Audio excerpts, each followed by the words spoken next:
betapa kehidupan itu bagi mereka itu apa sih yang bisa menolong mereka itu siapa itu. Tema kita pada malam hari ini adalah tentang kehambaan spiritual. Kehambaan spiritual. Jadi pada waktu Piala Dunia ya di Qatar itu saya melihat banyak viral ya. Viral apa viral? Viral, ya viral. Itu banyak sekali orang yang masuk Islam. Berbondong-bondong, jumlahnya ratusan. Setelahnya mereka melihat sendiri dari dekat tentang bagaimana sambutan orang-orang Arab di Qatar itu dibikin bagus sekali. Itu tidak sesuai dengan apa yang mereka bayangkan kalau orang Islam itu radikal. Ternyata tidak. Ada satu menilai yang mereka terkejut. Begitu Maroko itu menang, itu pemainnya itu mencari ibunya, ya. Mencari ibunya dan ya dipeluk, apa begitu. Ini pemandangan yang tidak lazim di kalangan orang-orang Barat. Kalau orang Barat yang dicari itu pacarnya, dipeluk apa segala itu, ibunya nggak tahu apa-apa. Wah, akhirnya ini luar biasa, sesuatu nilai yang sangat bagus sekali. Dan banyak yang syahadat. Iya, bahwa hubungan antara anak dengan ibu demikian eratnya itu. Sampai anak-anak ingin memperlihatkan kepada ibunya tentang prestasinya. Jadi mereka ingin agar supaya prestasinya itu bisa dilihat oleh ibunya pada waktu ibu masih hidup. Ini salah satu di antara, belum lagi yang lain-lainnya. Begitu bagaimana azan itu berhenti dulu ya. Ini luar biasa ini. Itu sesuatu yang tidak pernah mereka dapatkan pada akidah-akidah mereka itu. Begitu juga fenomena berikutnya adalah banyaknya gereja-gereja yang dijual. Banyaknya gereja-gereja yang dijual dan akhirnya dijadikan sebagai masjid. Dan itu saya melihat sendiri itu. Masjid Al-Hikmah di Den Haag. Di Den Haag itu dulunya adalah gereja cukup besar. Di situ ada tempat pendeta kalau ke situ ya, tidurnya di situ apa. Kemudian setelahnya itu dijual. Sebab kalau tidak dijual, ini harus bayar. Listriknya harus bayar, airnya harus bayar. Yang menunggunya itu juga harus bayar. Sementara pemasukan dari gereja itu tidak ada dari pemerintah, karena itu sekuler. Urusan agama suruh diurus pengikut masing-masing. Dan kita tahu kalau orang datang ke gereja itu ada amplop, satu untuk sosial, satu untuk gereja, yang satu untuk pendetanya itu. Lah, karena orang-orang Barat itu tidak merasakan adanya hikmah, mereka itu mengikuti ajaran Kristen, ajaran Protestan atau ajaran Katolik. Apa kira-kira andil supply ya yang bisa mereka itu menjadikan mereka itu puas dengan ajaran-ajaran gereja itu? Jadi baru-baru ini itu kan ya ini ya.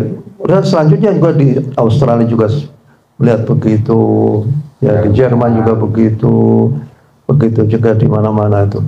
Saya beberapa kali ngimami tarawih di London atau di Birmingham itu, saya ngimami tarawih dulunya itu adalah bekas gereja. Bahkan ada juga yang bekas sinagog Yahudi itu, semuanya hitam semuanya. Akhirnya dibeli sama orang miskin. Dan sekarang banyak sekali orang-orang orang-orang Islam dari Turki itu mereka memenuhi jalan-jalan di Jerman Barat, sehingga akhirnya wah masjid itu akhirnya penuh dengan orang-orang Islam. Ini apa itu? Salah satu diantaranya itu adalah bahwa ajaran mereka itu tidak bisa memenuhi hasrat spiritual mereka itu. Apa sih itu? Nah ini sehingga akhirnya apa yang terjadi adalah kehampaan spiritual. Nah kehampaan spiritual itu menyebabkan mereka sudah acuh tak acuh terhadap gereja mereka itu. Dan mereka itu kalau misalnya masih mempunyai rasa keagamaan, paling tidak itu mereka dibaptis pada waktu kelahiran, kemudian diberkahi pada waktu pernikahan, kemudian pada waktu mati, itu aja itu. Jadi pergesekan mereka itu dengan ajaran agama mereka itu dalam 3 hal itu saja. Yang lainnya sudah nggak tahu apa-apa. Mereka sudah tidak tahu halal, haram, ini dan lain sebagainya. Padahal itulah yang menyebabkan orang itu merasa senang, merasa bahagia, itu karena adanya aturan-aturan yang semacam itu. Kalau seandainya dalam kehidupan itu sudah tidak ada aturan sama sekali, maka apa artinya hidup ini? Dan kita lihat misalnya di Korea Selatan itu ada sekitar 300.000 orang itu bunuh diri. Di Jepang itu juga gampang sekali bunuh diri. Begitu juga di San Francisco itu ada satu ada satu sungai dan di situ ada tulisan, pikirkanlah matang-matang sebelum Anda menaiki, karena itu akan turun dan masuk ke situ, dihempaskan oleh sungainya itu. Betapa kehidupan itu bagi mereka itu, apa sih yang bisa menolong mereka itu, siapa itu? Nah, itu bisa jadi karena resep kehidupan yang dibawa oleh agama mereka itu, resepnya sudah usang, resepnya sudah tidak bisa dipakai. Kenapa? Karena ada unsur manusia memasuki ajaran agama mereka itu. Yaitu para pendeta-pendeta masa lalu itu mereka membuat sendiri aturan-aturan untuk kepentingan mereka sendiri. Kemudian mereka mengatakan bahwa ini adalah ajaran Tuhan kita. Dan itu ada di dalam Al-Quran. Fawailul lilladzina yaktubuna al-kitaba biaydihim tsumma yaqulun, celakalah bagi mereka-mereka yang menuliskan sesuatu dan kemudian mereka itu mengatakan kepada pemeluk-pemeluknya bahwa ini adalah merupakan kalam Allah. Fawailul lilladzina yaktubuna al-kitaba biaydihim tsumma yaquluna hadza min 'indillah liyashtaru bihi thamanan qalila, agar supaya mereka itu bisa mendapatkan keuntungan duniawiyah, yaitu mereka mendapatkan pangkat yang terus begitu, status mereka itu sangat mereka menikmati itu, fasilitas dan lain sebagainya. Dan kita tahu ya, adanya revolusi Prancis tahun 1776 itu karena itulah mereka itu kolaborasi antara pemimpin-pemimpin gereja dengan orang-orang kaya itu untuk menindas orang-orang yang tidak. Nah itu akhirnya meledak dan akhirnya menjadi itu kesalahan bahwa apa yang menjadi resep kehidupan itu sudah diaut-aut, ya, diaut-aut, baik dari segi masalah ketuhanan. Dan ini di dalam Al-Quran, bagusnya itu Al-Quran itu merekam apa yang dilakukan oleh mereka itu. Coba misalnya ya, laqad kafara alladziina qalu innallaha huwal masiihul ibnu Maryam. Ada satu kelompok orang Kristen bahwa Allah itu adalah Masih ibnu Maryam. Innallaha huwal masiihul ibnu Maryam. Allah itu menjelma menjadi Masih ibnu Maryam. Atau Masih ibnu Maryam itu adalah di situ ada unsur-unsur ketuhanannya di situ. Yang kedua, laqad kafara alladziina qalu innallaha tsalitsu tsalatsa. Satu lagi mengatakan bahwa Allah itu satu dari 3 oknum Bapa, oknum Anak, dan Ruhul Qudus. Itu satu begitu. Yang satu lagi adalah laqad kafara alladziina qalu wa qalat an-nasara al-masiih ibnullah. Bahwa Masih itu adalah anak daripada Allah. Jadi ini ada 3 kelompok namanya Yakubiyah Nasturiyah, ya. Yakubiyah Nasturiyah Mulkaniyah, 3 itu. Nasturiyah, Yakubiyah, Mulkaniyah. Itu ya Yakobitas. Itu mempunyai beda-beda loh. Sesuatu yang menjadi pokok pangkal sebuah keyakinan kok masih diperdebatkan. Ini nggak bisa itu. Justru dari awal inilah mestinya itu harus sama, tidak boleh ada perbedaan-perbedaan itu seperti itu. Nah perbedaannya itu karena apa? Ya itu adalah nakalnya orang-orang dari pendeta-pendeta mereka itu. Makanya di dalam Al-Quran sendiri dijelaskan yuharrifuna al-kalima min ba'di mawadhi'i, bahwa mereka itu telah merubah, ya, dari satu waktu ke waktu yang lain, berubah lagi, akhirnya resepnya itu sudah amburadul. Ibaratnya obat itu yang tadinya obat susunannya ini, kalau tahu-tahu diobrak-abrik, ya sudah nggak bisa memberikan obat bagi keresahan orang-orang. Nah kita lihat ya di viral pada hari-hari ini kan ada pertanyaan dari seorang anak kepada siapa gitu ya, kepada orang tuanya, Pak itu Yesus itu Tuhan atau apa sih itu? Ya Tuhan. Kok Tuhan tuh dia ya bisa mati ya? Siapa yang mematikan Tuhan? Ya bisa coba. Akhirnya jawabnya, iya saya juga bingung juga. Iya dari dulu saya bingung kenapa kok jadi begini. Ya itu Yesus kan dalam rangka untuk menebus dosa-dosa bawaan. Bawaannya zaman Nabi Adam, yaitu Qabil itu. Jadi dalam rangka itulah Yesus itu diselter. Kok Tuhan kok bisa disalib itu gimana tuh? Ya Tuhan kok punya anak kok gimana tuh? Artinya tidak bisa memuaskan dahaga dalam persoalan-persoalan yang paling yang paling pokok dalam keadaan itu. Coba, apalagi di dalam masalah-masalah hukum, masalah akidah saja masih seperti itu. Masalah akidah yang paling penting sekali di dalam sebuah agama, kok masih belum selesai dialogkan itu. Ya kita tahu ya bahwa pada masa itu orang-orang berkumpul di satu tempat gitu untuk memutuskan sebenarnya Nabi Isa itu Tuhan atau hamba Allah.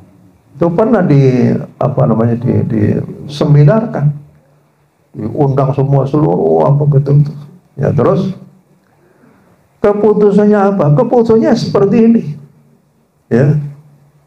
Keputusannya seperti ada seorang pendeta yang tidak cocok gitu, bahwa Nabi Isa itu adalah hamba Allah. Akhirnya pendapat pendeta yang mengatakan bahwa Yesus itu adalah hamba Allah itu akhirnya dilarang oleh kekuasaan Romawi pada saat itu. Jadi ada begitu, setelahnya itulah yang akhirnya dikucilkan, tidak boleh disebarkan.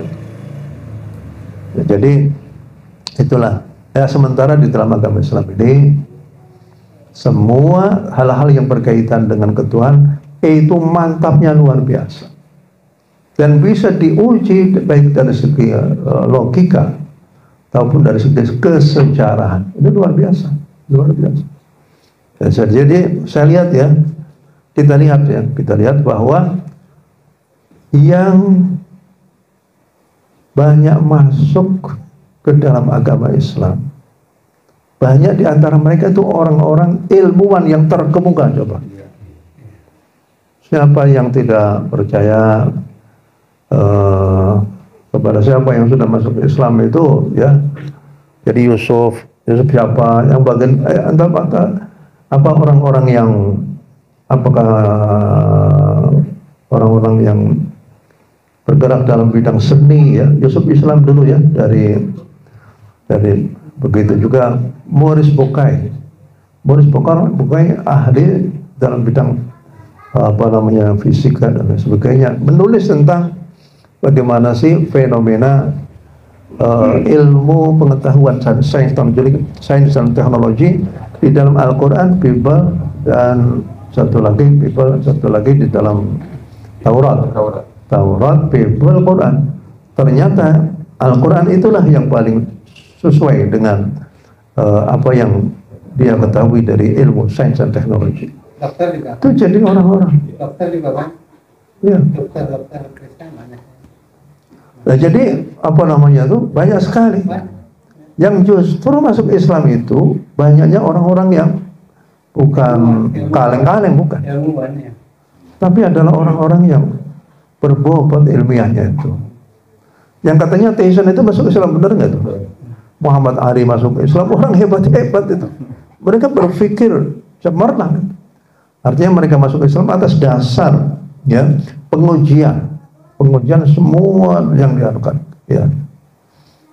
Jadi ini sayangnya itu orang yang seperti Ahmad Didat, orang dari Afrika Selatan, itu yang apa namanya itu suka mendebat orang-orang Kristen, itu sudah meninggal, tapi masih belum juga apa namanya itu mempunyai satu murid yang sekelas beliau, Ahmad Didat itu. Saya dulu pernah pada waktu masih di Madinah itu ada kawan yang memberitahukan kepada saya itu, ada nggak kira-kira teman-temannya Pak Hasin yang mau diajari tentang bagaimana seluk-beluk tentang kesalahan tentang apa yang ada di dalam Injil. Itu nanti disekolahkan di sana, semuanya ditanggung oleh Ahmad Didat itu. Nah, itu seperti itu. Nah, kita ini landasan keagamaan kita itu bagus semua. Karena agama Islam itu adalah agama fitrah. Agama yang sesuai dengan fitrah manusia. Dan bagaimana pengujian terhadap apa namanya itu dalil-dalil keagamaan bahwa Tuhan itu satu. Allah mengatakan laukana fima alihatun illallah la fasadata. Kalau seandainya di bumi ini ada banyak sekali Tuhan, maka sudah tentu pergolakan alam semesta itu tidak seperti sekarang ini. Karena misalnya begini, kalau seandainya ada 3 Tuhan, semuanya itu saling bantu-membantu di dalam merawat alam semesta itu, maka yang terjadi adalah bahwa wong sudah jadi Tuhan kok saling membantu, itu bagaimana itu? Ya.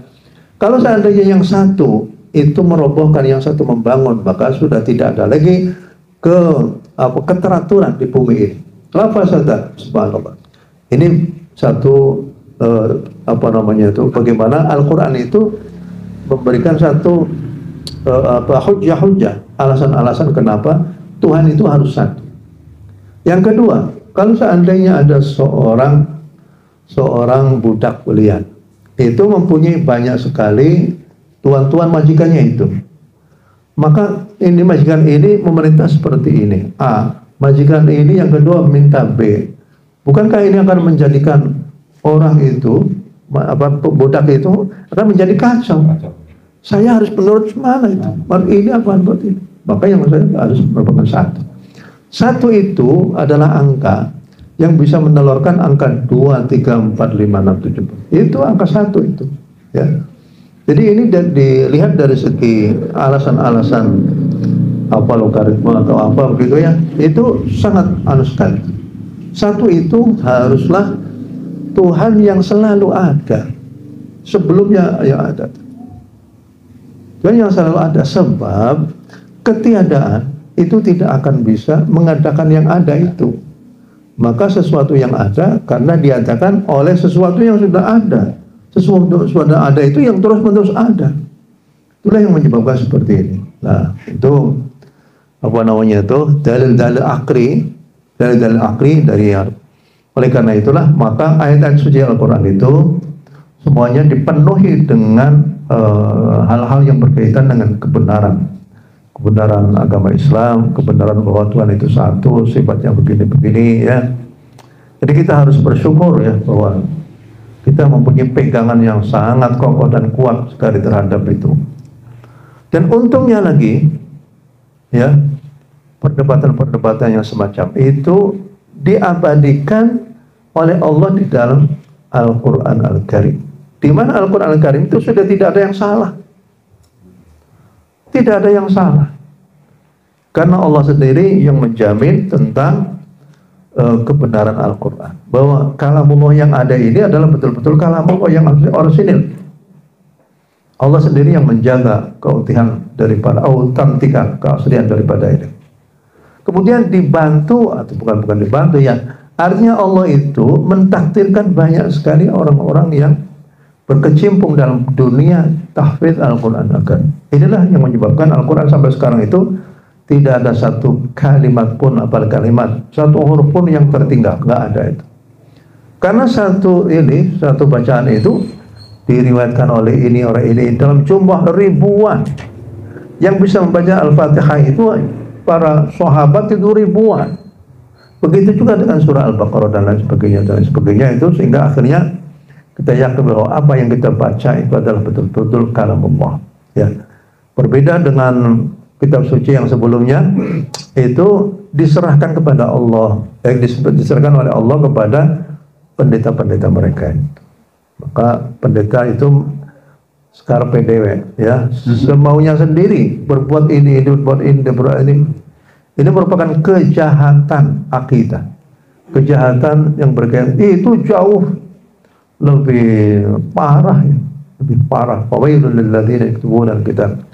Orang mencampur adukan antara kalam Allah dengan kalam manusia, ya jelas. Begitu juga kalau kita lihat misalnya di dalam Al-Quran itu diterjemahkan secara sangat baik sekali oleh Kanjeng Nabi Muhammad SAW. Jadi ini teori, ini adalah merupakan satu yang tadi saya katakan itu, ini adalah merupakan obat kehidupan, ya, obat kehidupan. Dan semuanya obatnya itu masih betul-betul asli, sehingga sampai saat sekarang itu bisa diajukan, bisa diketahui, bisa kita rasakan betapa kehebatan Al-Quran Al-Karim. Dan Nabi sendiri merupakan orang yang paling bagus menerjemahkan kitab suci Al-Quran. Dan ternyata kebenaran Nabi Muhammad teruji dari satu waktu ke waktu yang lain. Dan keberadaan Nabi Muhammad itu ada, ya, keberadaan Nabi Muhammad itu juga ada. Adanya juga tentang kebenaran Nabi Muhammad itu adalah anak cucu daripada Nabi Ibrahim, itu ada dengan adanya makam Ibrahim. Makam Ibrahim artinya Nabi Ibrahim pernah datang ke Mekah. Disitulah tempat pijakan daripada Nabi Ibrahim pada waktu membangun Ka'bah itu masih ada sampai sekarang itu. Coba ya, mau apa lagi itu? Jadi oleh karena itu maka kita selaku kaum muslimin harus bersyukur karena kita masih menjadi orang Islam, atau kita telah menjadi umat Islam, jadi orang Islam. Kita bersyukur kepada orang tua kita karena kita dilahirkan dari dua orang tua yang sudah muslim atau yang muslim. Kita juga harus bersyukur kepada Allah karena kita terpilih menjadi umatnya Nabi Muhammad yang akan memberikan syafaat pada akhir. Nah, kemudian kita juga bersyukur kepada ya Allah tentang Al-Quran Al-Karim. Makanya cara yang paling terbaik dalam rangka menjaga anak-anak kita masa depan, generasi-generasi kita, hendaklah selalu dicekoki doktrinasi agar supaya mereka itu cinta kepada Allah, cinta kepada Al-Quran, cinta kepada Nabi Muhammad SAW. Itu bagaimana caranya implementasi daripada kecintaan kita kepada Allah? Ya banyak zikir, banyak sholat. Bagaimana kita kecintaan kita kepada Nabi Muhammad? Ya harus parahnya marhabanan. Marhabanan, sholawat, kenjeringan, bupripen, Allahumma sholli ala Muhammad. Itu kecintaan kita kepada Al-Quran adalah kita jadikan anak kita itu tidak ada yang buta huruf aksara Al-Quran Al-Karim. Kita ajak mereka itu agar supaya bisa terus membaca Al-Quran Al-Karim, karena yakin bahwa Al-Quran itu akan bisa memberikan syafaat kepada kita pada hari kiamat. Ini adalah merupakan uraian dari khutbah Jumat yang telah saya sampaikan di Masjid Atin kemarin. Wassalamualaikum warahmatullahi wabarakatuh. Waalaikumsalam.